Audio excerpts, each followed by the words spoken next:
Assalamualaikum warahmatullahi wabarakatuh.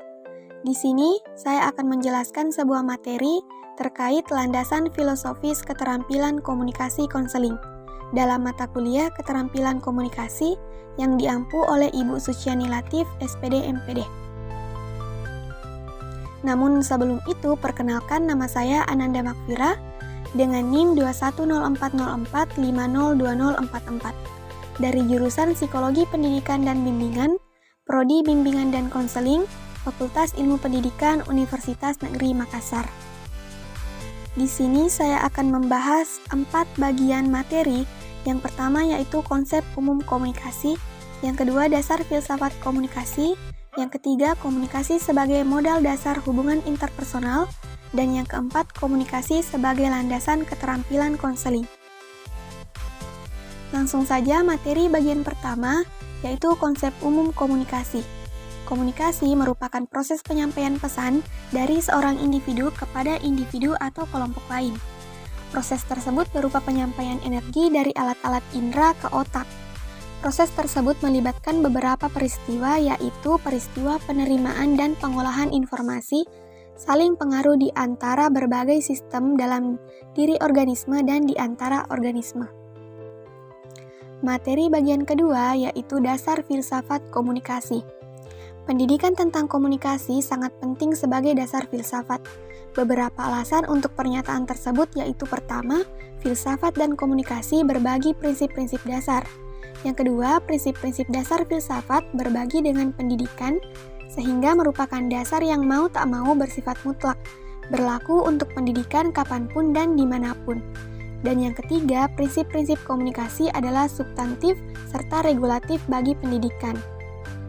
Komunikasi menopang dan mengembangkan kebebasan pengetahuan, syarat tujuan, dan kekonsultatifan yang bersifat memfasilitasi pelaku, baik sebagai individu maupun sebagai anggota masyarakat. Materi bagian ketiga yaitu komunikasi sebagai modal dasar hubungan interpersonal. Menurut De Vito, dalam Maulana dan Gumelar 2013, dalam komunikasi interpersonal setidaknya memiliki 5 tujuan utama. Yang pertama, proses belajar, kedua, membangun hubungan, ketiga, memengaruhi, keempat, bermain, dan yang kelima, menolong. Melalui komunikasi, individu dapat memberikan upaya-upaya yang menenangkan, menghibur, memberi saran dan pertimbangan, serta pandangan terhadap orang lain yang memerlukan. Materi bagian keempat atau bagian terakhir yaitu komunikasi sebagai landasan keterampilan konseling. Tujuan utama menggunakan keterampilan konseling adalah untuk membantu konseli mengembangkan keterampilan pribadi dan inner strength atau kekuatan batin, agar mereka dapat menciptakan kebahagiaan di dalam kehidupannya sendiri dan orang lain. Salah satu bahasan yang lebih konkret tentang penerapan sejumlah keterampilan komunikasi yaitu pertama, komunikasi verbal.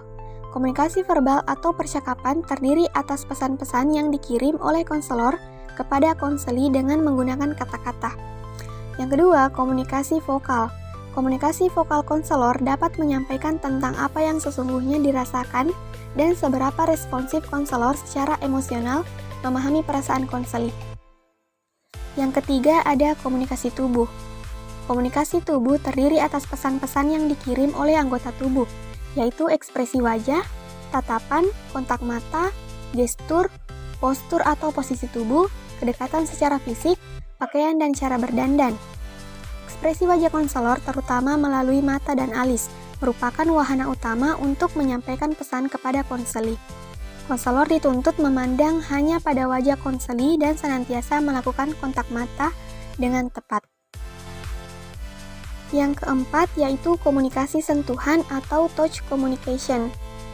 Beberapa hal yang perlu jadi perhatian terkait komunikasi sentuhan, yaitu bagian tubuh apa yang digunakan konselor untuk menyentuh. Bagian tubuh konseli yang disentuh untuk seberapa lembut atau tegas sentuhan tersebut. Yang terakhir yaitu komunikasi mengambil tindakan atau taking action communication.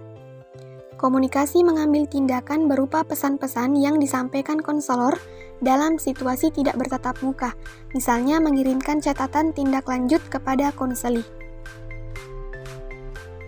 Jadi dapat disimpulkan bahwa konselor dan calon konselor dituntut untuk menguasai sejumlah keterampilan konseling, sehingga penyelenggaraan konseling relevan dengan kebutuhan dan permasalahan konseling. Dalam hal ini, penguasaan keterampilan komunikasi oleh konselor merupakan sesuatu yang sangat urgent, karena terkait erat dan atau menunjang efektivitas penggunaan keterampilan-keterampilan konseling lainnya. Penggunaan keterampilan konseling, khususnya keterampilan komunikasi, memberi peluang yang lebih besar terhadap harapan keberhasilan penyelenggaraan konseling dengan cara-cara yang lebih efektif dan efisien.